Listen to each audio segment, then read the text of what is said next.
Hello students, मेरा नाम विक्रम श्रीवास्तव है और आपका हमारे YouTube channel my life math में बहुत बहुत स्वागत है। स्टूडेंट्स, यूपी टेट 2021 की परीक्षा के लिए मैथमेटिक्स का ये लेक्चर नंबर 5 है, जिसमें हम लोग घातांक और करणी के बारे में देखेंगे, इसके इंपॉर्टेंट फार्मूले देखेंगे और इससे रिलेटेड जो प्रीवियस ईयर में क्वेश्चंस पूछे गए हैं उसको भी हम इसी वीडियो में डिस्कस करेंगे। इससे पहले हम 4 लेक्चर बना चुके हैं। अगर आपने उन वीडियोज़ को नहीं देखा है तो उसकी लिंक मैं डिस्क्रिप्शन बॉक्स में दे दूँगा, आप उन वीडियोज़ को भी देख लें।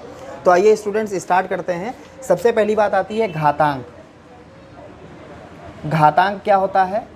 अंग्रेजी में बोलते हैं इसको इंडिसेस। घातांक, मान लीजिए कोई एक संख्या a है और a संख्या को हमने कितनी बार लिखा, कितनी बार गुणा किया? n बार गुणा किया। तो a को हमने n बार गुणा किया तो a गुणे a और ऐसे ही हमने कितनी बार गुणा किया? n बार गुणा किया। तो ये क्या हो जाएगा? a की पावर n, a की घात n। तो यही जो होता है, जिस भी संख्या को जितनी बार गुणा करते हैं वो उसकी घात में आ जाता है। तो यहाँ पर जो n है वो क्या होगी? a का घातांक होगा, यानी कि a की घात होगी। तो n क्या है? ये है घात। और a क्या होता है ऐसे केस में? होता है आधार। तो जिस भी संख्या को जितनी बार गुणा किया जाए वो उसकी घात में आ जाता है और वही उस संख्या क्या कहलाता है? उस संख्या का घात कहलाता है। और जो नीचे जो संख्या होती है उसको हम लोग आधार बोलते हैं और जितनी बार गुणा किया जाता है इसको हम लोग घात बोलते हैं। दूसरी चीज़, घातांक के बाद आता है नंबर करणी का। करणी क्या होता है? करणी को हम लोग अंग्रेजी में बोलते हैं सर्ड्स। करणी क्या होता है? किसी भी संख्या का मूल जो ज्ञात करते हैं हम लोग, रूट जो निकालते हैं, उसी को बोलते हैं करणी। तो किसी भी संख्या का मूल ज्ञात करना ही उसका करणी कहलाता है। करणी को हम लोग लिखते कैसे हैं? कोई भी संख्या मान लीजिए x लिखी है, x अंडर रूट के अंदर लिखा है और यहाँ पर ही हम लोग लिख दें n, कोई भी n संख्या है, तो यही क्या कहलाएगी? n करणी कहलाएगी। इसको पढ़ते कैसे हैं? x करणी n, x करणी n, जहाँ पर x क्या हो सकता है? कोई एक पॉजिटिव रेशनल नंबर यानी कि धन परमेय संख्या होगी और जो n होगा वो पॉजिटिव इंटीजर होगा यानी कि धन पूर्णांक होगा। इस n का मतलब ये होता है कि जैसे अंदर जो भी संख्या लिखी है वो संख्या कब बाहर आ पाएगी? जितना n का मान होगा उतनी बार अगर लिखी होगी। सपोज करिए कि ऐसे लिखा जाए 8 और यहाँ पर करणी में लिख दिया जाए 3, तो अगर कोई जब 8 का हम लोग प्राइम फैक्टराइजेशन करेंगे यानी अभाज्य गुणनखंड करेंगे तो क्या आएगा? 2 गुणे 2 गुणे 2। क्या आएगा? 2 गुणे 2 गुणे 2। इस बात को आप समझ लीजिएगा कि 8 का हम जब प्राइम फैक्टराइजेशन करेंगे यानी अभाज्य गुणनखंड करेंगे, प्राइम फैक्टर में करेंगे, तो क्या आएगा? 2 गुणे 2 गुणे 2। तो ये इंडिकेशन होता है। जो यहाँ पर लिखा है n, यानी यहाँ पर 3 लिखा है जो, तो ये क्या होता है? एक इंडिकेटर का काम करता है कि अंदर जो भी चीज़, जो भी संख्या कितनी बार लिखी होगी? 3 बार गुणे में लिखी होगी, तभी वो बाहर आ पाएगी। अगर यहाँ 4 लिखा होता तो उसका मतलब ये होता है कि अंदर जो चीज़ 4 बार लिखी होगी तब एक बार बाहर आ पाएगी। तो यहाँ पर 3 बार की आवश्यकता थी और 2 हमें 3 बार मिल गया, तो 2 हमारा आ गया बाहर, 2 आ गया बाहर। अब अंदर क्या बचा? जब भाई ये पूरा 3 बार था, जब 3 बार कोई चीज़ अंदर होगा तब आएगा बाहर। कितनी बार आएगा? 1 बार बाहर आएगा। तो ये आ गया, अंदर कुछ बचपे नहीं किया, तो इसका डायरेक्ट आंसर कितना हो गया? 2 हो गया। अगर यहाँ 4 लिखा होता, करणी में 4 लिखा होता, तो इसका मतलब है जो भी संख्या है वो संख्या अंदर 4 बार मिलेगी तभी वो 1 बार बाहर आ पाएगी। और जब यहाँ पर कुछ नहीं लिखा होता है, यहाँ पर कुछ ना लिखा हो, तो इसका मतलब ये होता है कि इस कुछ ना लिखा हो तो इसका मतलब क्या लिखा है? 2 लिखा है। वो इनडायरेक्टली आपको ये जानना पड़ेगा कि अंदर अगर बाहर करणी में कुछ नहीं लिखा है तो इसका मतलब इनडायरेक्टली 2 लिखा है, यानी कि अंदर जो चीज़ हमें 2 बार मिलेगी उसको हम 1 बार बाहर लेके आएंगे। ठीक, तो ये हुआ करणी। अब इससे रिलेटेड जो घातांक और करणी का है, इससे रिलेटेड जो फार्मूले हैं वो छोटे छोटे फार्मूले हैं लेकिन बहुत ही इंपॉर्टेंट फार्मूले हैं। पहले उसको हम लोग देख लेते हैं, फिर इससे रिलेटेड जो प्रीवियस ईयर में क्वेश्चंस आए हैं उसको डिस्कस करते हैं। तो जो फार्मूला है, पहला फार्मूला, आप इसको एक जगह नोट करते रहिएगा, a की पावर m इंटू a की पावर n। ये तो आप जानते ही हैं, a है आधार और m है घात। a है आधार और n है घात। अगर दोनों का आधार समान हो दोनों का आधार समान हो और बीच में गुणे का साइन लगा हो तो घातें क्या होती हैं, जुड़ जाती हैं। दूसरी चीज़, अगर दोनों का आधार समान हो और बीच में डिवाइड यानी कि भाग का साइन लगा हो तो पहले वाली घात में से दूसरी वाली घात क्या होती है, घट जाती है। तीसरी बात, अगर a की पावर m यानी कि दोनों का जो आधार है वो बराबर हो और बीच में बराबर का साइन लगा हो तो दोनों की घात भी आपस में बराबर होंगी, ये बहुत इंपॉर्टेंट है। चौथी बात, अगर a की पावर -m लिखा है, a की पावर कोई संख्या है उसकी पावर में क्या लिखा है, -m, तो इसका मतलब लिखा है 1/a की पावर m, यानी ऊपर अगर लिखा है और नीचे आएगा तो क्या हो जाएगा, वो माइनस जो है प्लस में कन्वर्ट हो जाएगा और अगर प्लस होगा तो वो माइनस में कन्वर्ट हो जाता है। पांचवी बात, a/b की पावर अगर -m लिखा है तो हमने क्या अभी बताया इस वाले में, ऊपर से अगर नीचे आएगा तो जो पावर में माइनस है वो माइनस हट जाएगा। तो यहाँ से अगर a को नीचे लेके आवे तो -m + m हो जाएगा और b को नीचे से ऊपर ले जाएं, क्योंकि दोनों पर पावर लगी, a पर भी पावर लगी है और b पर भी पावर लगी है, तो हम b/a की पावर में क्या कह सकते हैं, इसको m कह सकते हैं। ऐसा अगर है, इस तरह से लिखा है तो अंश को हर में और हर को अंश में कर दें और जो घात में माइनस लगी है वो माइनस क्या हो जाएगी, पावर में से हट जाएगी।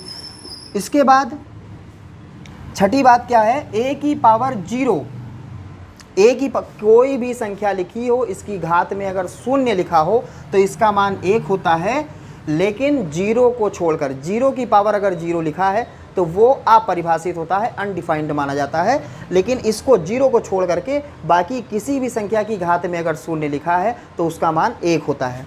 और एक स्पेशल बात ये कि घात की जो घात होती है, a की पावर m की पावर n, a की पावर भी m है और उसकी भी पावर कितनी है, n है, तो वो क्या होता है, a की पावर मतलब घात और घात दोनों आपस में क्या हो जाते हैं, गुणा हो जाते हैं।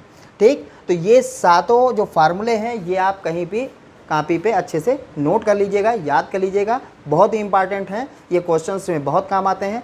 अब इससे रिलेटेड घातांक को करनी और इस फार्मूले से रिलेटेड जो भी प्रीवियस ईयर में क्वेश्चंस आए हैं यूपी टेट के, उनको हम डिस्कस करने जा रहे हैं। तो आइए हम लोग क्वेश्चन नंबर फर्स्ट देखते हैं ये क्या होगा।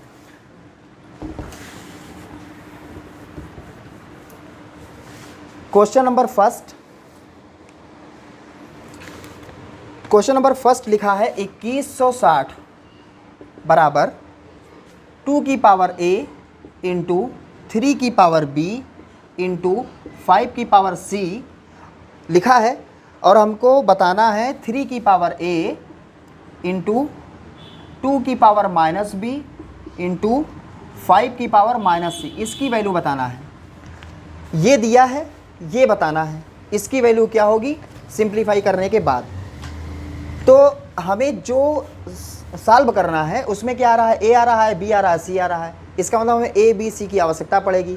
तो भैया यहाँ से हम लोग पहले सॉल्व करके a b c का मान निकाल लें, जो भी मान आएगा इसमें उठा के पुट कर देंगे और उसके बाद सॉल्व कर लेंगे हम। तो यहाँ से हम लोग इसको सॉल्व करते हैं, पहले हम 2160 का अभाज्य गुणनखंड करते हैं। अभाज्य गुणनखंड करना आप सभी लोग जानते होंगे, शुरुआत से हम लोग करना स्टार्ट करते हैं, जब तक 2 से कटेगा तब तक 2 से काटेंगे, फिर 3 से, फिर 5 से, क्योंकि 2 से अगर नहीं कट रहा है तो वो 4 से नहीं कटेगा। तो ऐसे ही हम लोग सीरियल वाइज करते हैं।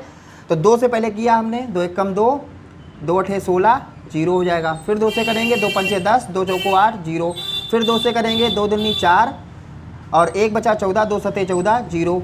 फिर 2 से हो जाएगा, 2 1 कम 2, 2 3 6, 2 5 10। फिर अब ये 3 से कटेगा, 3 से कटेगा तो 3 चौको 12 और 1 बचा 15, 3 5 15। फिर 3 से कटेगा तो ये 15 बचेगा, फिर 3 से कटेगा तो ये 5 बचेगा, फिर 5 से कटेगा तो 1 बचेगा। ये पूरा हो गया। अब इसको क्या लिख सकते हैं, देखिए ये जब किया 2160 को तो 2 गुणे 2 गुणे 2 गुणे 2 यानी कि 2 की पावर कितना आया, 4 आया। 3 3 3 यानी 3 कितनी बार आया, 3 बार आया। और 5 कितनी बार आया, 1 बार आया। तो अगर हम लोग इसकी तुलना करेंगे तो यहाँ लिखा है 2 की पावर a, यहाँ पर लिखा है 2 की पावर 4, तो a की वैल्यू कितनी मिलेगी, 4। 3 की पावर b लिखा है, यहाँ 3 की पावर 3, तो b की वैल्यू कितनी मिली, 3। और 5 की पावर c और यहाँ 5 की पावर 1, तो c का मान कितना मिला, 1 मिला। उठा के इसी में हम लोग मान पुट कर देंगे। तो देखिए 3 की पावर a 3 की पावर 4 हो जाएगा, 2 की पावर माइनस b की वैल्यू कितनी, 3 है, और 5 की पावर माइनस c की वैल्यू कितनी है, 1 है। इसी को सॉल्व करना है।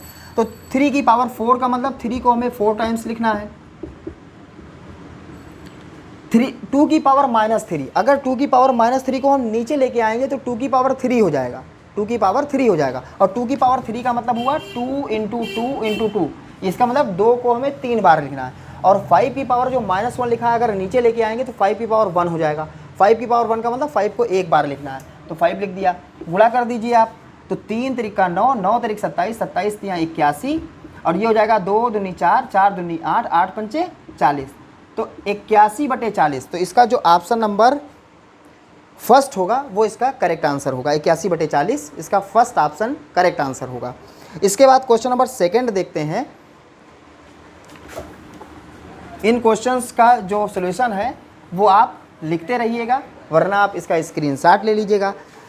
क्वेश्चन नंबर सेकंड है 2352 बराबर लिखा है 2 की पावर x इंटू 3 की पावर y इंटू 7 की पावर z, और हमसे पूछ रहे हैं x plus y plus z की वैल्यू क्या होगी।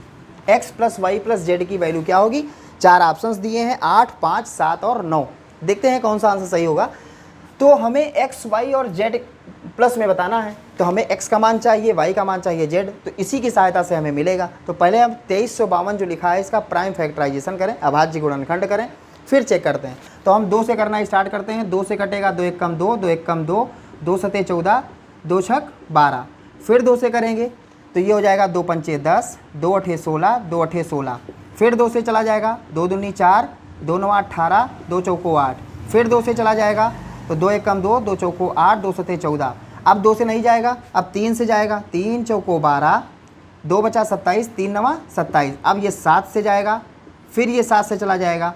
इसका मतलब हम लोग लिख सकते हैं 2 2 2 2, 2 की पावर 4 इंटू में 3 कितनी बार आया है, 1 बार आया है। 7 कितनी बार आया है, 2 आया है। तो आप ध्यान से देखिए, इसका अगर आप तुलना करेंगे, कंपैरिजन करेंगे, तो x का मान मिलेगा 4, y का मान मिलेगा 1, z का मान मिलेगा 2। तो x की जगह पे हम लिख दें 4, y की जगह हम लिख दें कितना 1, और z की जगह पे हम कितना लिख दें 2। इसको ऐड करेंगे तो ये आएगा 7, जो कि इसका सही आंसर होगा। ऑप्शन चेक करते हैं, तो इसका जो थर्ड ऑप्शन है वो इसका करेक्ट आंसर होगा। इसके बाद क्वेश्चन नंबर थर्ड देखते हैं। यदि किन्हीं दो प्राकृतिक संख्याओं a और b के लिए a की पावर b बराबर 125 दिया है, तो b की पावर a की वैल्यू क्या होगी, ऐसा क्वेश्चन पूछा जा रहा है।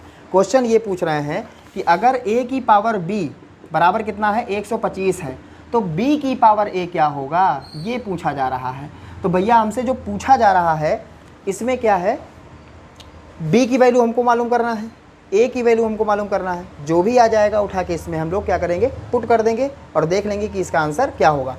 फिलहाल 125 का हम लोग फैक्टराइज करते हैं। तो 125 को जब हम लोग फैक्टराइज करेंगे तो ये 5 से जाएगा, ये 25 बचेगा, फिर 5 से जाएगा तो यहाँ 5 बचेगा, फिर 5 से जाएगा तो यहाँ 1 बचेगा। इसका मतलब a की पावर b बराबर लिख सकते हैं 5 की पावर 3, यानी 5 3 बार लिखा है। यहाँ से अगर तुलना करेंगे तो a की जगह मिलेगा 5, b की जगह मिलेगा 3, मिल गया। a की जगह मिला 5 और b की जगह कितना मिला, 3 मिला। तो इसका मतलब है b की जगह कितना मिला, 3 मिला, और a की जगह कितना मिला, 5 मिला। 3 की पावर 5, यानी कि 3 को 5 टाइम्स मल्टीप्लाई करना है। तो 3 तरीक का 9, 9 तरीक 27, 27 तियाँ 81, और 81 तियाँ 243 होता है। कितना होता है, 243, 243 होता है। तो हमसे b की पावर a पूछ रहे थे, तो b की पावर a की वैल्यू कितनी होगी, 243। तो इसका जो ऑप्शन है, पहला ऑप्शन दिया है इसमें 243, तो इसका करेक्ट आंसर जो होगा वो फर्स्ट ऑप्शन होगा। इसके बाद क्वेश्चन नंबर 4 देखते हैं। क्वेश्चन नंबर 4 है, क्वेश्चन नंबर 4 में दिया है 1/3 की पावर -1 माइनस 1/4 की पावर -1 और इसकी पावर -1 का मान क्या होगा, ये पूछ रहे हैं। ये क्वेश्चन नंबर 4 है। तो 1/3 की पावर -1 यानी इन्वर्स लगा है। -1 का मतलब इन्वर्स यानी कि व्युत्क्रम होता है। और अगर ये इन्वर्स लगा है, आप सिर्फ उल्टा कर दीजिए, काम खत्म। अगर यहाँ पर माइनस के बाद 2 3 4 5 6 कुछ और लिखा होता, तब तो आप क्या करते, ऊपर को नीचे, नीचे को ऊपर, और जो ये -2 लिखा होता तो +2 हो जाता। तो ये क्या हो जाएगा, जब इसको उल्टा करेंगे आप, तो ये हो जाएगा 3/1, और पावर में क्या बचेगा, 1 बचेगा, क्योंकि माइनस क्या हो जाएगा, प्लस हो जाएगा। अभी हमने आपको फार्मूला बताया था, a/b की पावर -m बराबर b/a की पावर m होता है। इसी प्रकार से जब 1/4 का इन्वर्स लगा है तो उल्टा करेंगे तो ये 4/1 हो जाएगा, और इसकी पावर जो -1 है वो +1 हो जाएगी, और पावर में क्या लिखा है -1। तो देखिए 3/1 का मतलब 3 लिखा है, और 3 की घात 1 का मतलब 3 ही हुआ, 4/1 का मतलब 4 हुआ, और 4 की घात 1 का मतलब 4 हुआ। तो ये 3 - 4 की पावर -1, 3 में से 4 गया तो -1, -1 की पावर -1 बराबर 1/-1। हमने अभी आपको बताया था A इनवर्स बराबर होता है 1/A, 1/A होता है, तो ये हो जाएगा 1/A, और इस माइनस को अगर ऊपर लेके जाएं तो -1 और बटे में 1 लिखो, और चाहे ना लिखो, तो इसका आंसर जो होगा वो होगा -1। तो इसमें हम लोग ऑप्शन चेक कर लेते हैं कौन सा ऑप्शन सही होगा। पहला ऑप्शन दिया है -1, तो इसका जो करेक्ट आंसर है वो पहला ऑप्शन है -1। इसके बाद क्वेश्चन नंबर 5 देखते हैं हम लोग, इसको रफ कर दे रहे हैं। वीडियो अगर हमारी अच्छी लग रही हो तो आप इसे लाइक कर सकते हैं। 2 की पावर x + 5 = 2 की पावर x + 3 + 12, और हमें x की वैल्यू बताना है कि क्या होगी। तो देखिए हमें x की वैल्यू बताना है, तो जिसकी वैल्यू बताना है उसको हम लोग लेफ्ट साइड कर लें। तो यहाँ से अगर हम इसको लेफ्ट साइड करेंगे तो ये हो जाएगा 2 की पावर x + 5, तो लेफ्ट साइड में है ही है, -2 की पावर x + 3, इसको भी हम इधर उठा लाए लेफ्ट साइड में, और बराबर कितना 12 लिखा है। यहाँ तक तो किसी को कोई समस्या शायद ना हो। अगर इसको हम अलग अलग करें तो क्या हो जाएगा 2 की पावर x × 2 की पावर 5। क्यों? चूँकि हम जानते हैं कि जब बेस इक्वल होता है और बीच में गुणे का साइन होता है तो घातें जुड़ जाती हैं, और घातें जुड़ी थी तो हमने इसको अलग अलग कर लिया, बीच में × का साइन लगा दिया। ऐसे ही इसमें करेंगे तो ये हो जाएगा 2 की पावर x × 2 की पावर 3, और बराबर में कितना 12। यहाँ तक कोई दिक्कत नहीं है। यहाँ पर हमने अलग अलग इसलिए किया है ताकि हमें कामा लेने में आसानी हो। तो देखिए 2 की पावर x इसमें भी आ रहा है, 2 की पावर x इसमें भी आ रहा है, तो हम 2 की पावर x कामन ले रहे हैं। तो यहाँ क्या बचेगा 2 की पावर 5 - 2 की पावर 3 = कितना 12। 2 की पावर 5 का मतलब 2 को हमें 5 बार गुणा करना है, तो ये होता है 32, और 2 की पावर 3 का मतलब 2 को हमें 3 बार गुणा करना है, तो ये हो जाएगा 8, बराबर कितना होगा 12। तो 2 की पावर x × 32 में से 8 गया तो कितना बचा 24, बराबर में कितना 12। यहाँ पे करते हैं, ये 24 गुणे में लिखा है, उधर जाएगा तो किस में जाएगा 2 की पावर x बराबर 12/24, 12 × 1 = 12, 12 दूनी 24, 2 की पावर x बराबर 1/2, और इस अगर 2 को ऊपर लेके जाएं तो ये हो जाएगा 2 की पावर -1। क्यों ऊपर लेके जा रहे हैं? क्योंकि हमें x का मान बताना है, और जिसका मान बताना है वो पावर में लिखा है, घात में लिखा है, और जब जिसका मान बताना होता है वो चीज़ अगर घात में लिखी होती है तो हमें तुलना करके ही आंसर निकाल सकते हैं, यही एक चारा हमारे पास होता है। तो यहाँ से अगर हम 1/2 को लिखना चाहें तो 2 की पावर -1 लिख सकते हैं। तुलना करेंगे तो दोनों का आधार समान है। अभी हमने आपको बताया था कि अगर दोनों का आधार समान हो, बीच में बराबर का साइन हो, तो घात भी आपस में बराबर होनी चाहिए, यानी x का मान -1 के बराबर होना चाहिए। तो x का मान ही हमसे पूछा जा रहा था, तो x का मान क्या होगा -1। तो इसमें जो आंसर है वो फर्स्ट वाला ऑप्शन इसका आंसर होगा। इसके बाद क्वेश्चन नंबर 6 हम लोग देखते हैं। क्वेश्चन 6 आपको अगर समझ में आ जाए तो बड़ा अच्छा लगेगा, क्योंकि बड़ा छोटा क्वेश्चन होता है, लेकिन जो लोग नहीं जानते हैं उनको बड़ा कॉम्प्लिकेटेड ये वाला क्वेश्चन लगता है। लिखा है 248 + 52 + 144, और बताना है कि इसका आंसर क्या होगा, 14 होगा कि 12 होगा कि 16 होगा कि 13 होगा।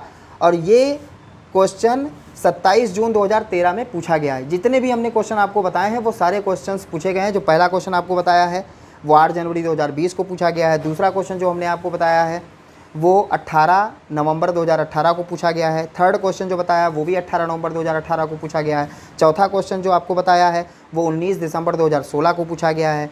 पाँचवा क्वेश्चन जो अभी अभी हमने आपको बताया है वो 23 जून 2013 को पूछा गया है। और ये 6 नंबर जो क्वेश्चन है ये भी 27 जून 2013 में क्वेश्चन पूछा गया है।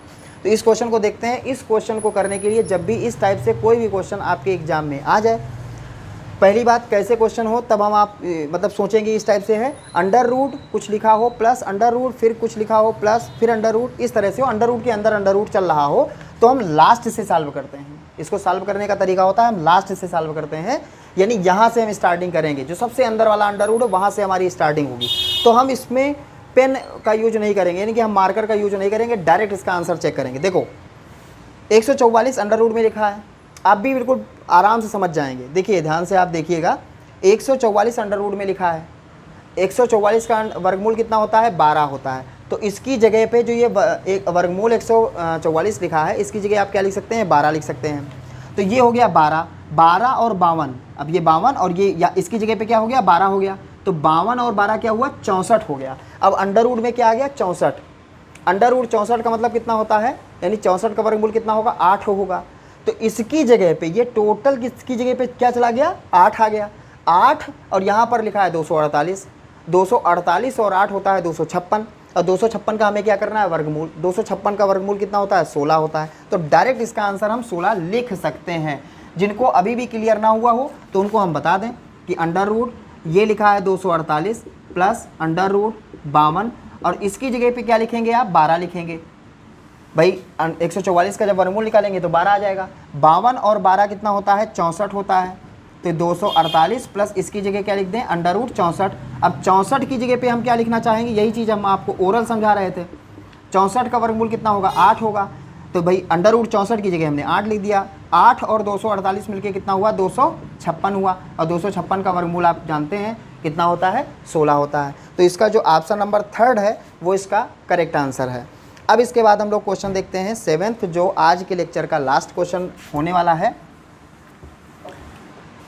क्वेश्चन नंबर 7 है -2 की पावर इनवर्स, फिर इनवर्स, फिर इनवर्स, फिर इनवर्स। इसकी वैल्यू बताना है। -2 की पावर -1 की पावर -1 की पावर -1 की पावर -1, यानी 4 बार हमें इन्वर्स करना है। तो किसी भी संख्या का जब हम एक बार इन्वर्स करते हैं तो वो संख्या रिवर्स हो जाती है, उल्टी हो जाती है। जो चीज़ अंश में है वो हर में आ जाएगा, जो हर में है वो अंश में आ जाएगा। दूसरी बार जब करेंगे तो क्या होगा, फिर वही अंश हर आपस में एक्सचेंज होगा। थर्ड टाइम करेंगे फिर होगा। तो ध्यान से देखिएगा, -2 जो लिखा है, जब एक बार हमने इसका इन्वर्स किया तो 1/-2 हो गया। जब दूसरी बार किया तो फिर ये ऊपर पहुंच गया -2। जब थर्ड टाइम किया तो फिर ये 1/-2 हो गया। और जब फोर्थ टाइम किया तो ये क्या हो गया, फिर -2 हो गया। तो जैसे कोई चीज़ ऊपर है, ये -2 जो लिखा है ये ऊपर है। पहली बार किए तो नीचे आ गया, दोबारा किए तो फिर ऊपर पहुंच गया, थर्ड टाइम किए तो फिर नीचे आ गया, और फोर्थ टाइम किए तो फिर ऊपर पहुंच गया। अब आपको हम ट्रिक बता दें कि जब भी यहाँ पर तो 4 बार लिखा है, कभी कभी तो एग्जाम में ऐसा क्वेश्चन पूछ सकते हैं कि ये 50 बार लगा दें। तो कहाँ तक आप सोचेंगे, ऊपर नीचे ऊपर नीचे ऊपर नीचे। अगर जो इन्वर्स लगे हैं वो अगर इवन टाइम्स लगे हैं, सम बार लगे हैं, मतलब सम बार क्या मतलब 2 बार लगा है, 4 बार लगा है, 6 बार, 8 बार, 10 बार, इवन टाइम्स लगा है, यानी कि सम बार लगा है, तो डायरेक्ट जो संख्या है वही इसका आंसर हो जाएगी। ठीक। और अगर आड टाइम्स लगा है, यानी कि विषम बार लगा है, यानी कि 2, 3 एक बार लगा है, 3 बार, 5 बार, 7 बार, 9 बार, 11 बार, इवन के बजाय आड हो, यानी कि विषम बार लगा हो, तो जो संख्या होगी वो बटे में आ जाएगी। बस यही आंसर हो जाएगा। अब चाहे जितना लगा दें, अगर मान लो 100 बार लगाते तो 100 इवन होता है, तो डायरेक्ट इसका आंसर क्या हो जाता है, -2। और 101 बार लगा दें तो 1/-2, वो 1 के बटे में आ जाएगा वो संख्या। तो जो इसका आंसर सही है वो इसका फर्स्ट ऑप्शन सही है। और ये क्वेश्चन जो है पूछा गया है 23 फरवरी 2014 को। तो स्टूडेंट्स, आज के लेक्चर में बस इतना ही। उम्मीद करते हैं कि आज के सभी क्वेश्चंस और जो फार्मूला और जो परिभाषा बताई है हमने आपको, वो बहुत अच्छे से क्लियर हो गई होगी। अगर वीडियो हमारी अच्छी लगी हो तो आप इसे लाइक कर दें, अपने दोस्तों के साथ ज़्यादा से ज़्यादा शेयर करें। और अगर आप हमें फर्स्ट टाइम देख रहे हैं, आप नए हैं, तो आप हमारे चैनल को सब्सक्राइब कर लें और बेल आइकन के बटन को प्रेस कर लें। मिलते हैं आपको नेक्स्ट लेक्चर में, तब तक के लिए धन्यवाद।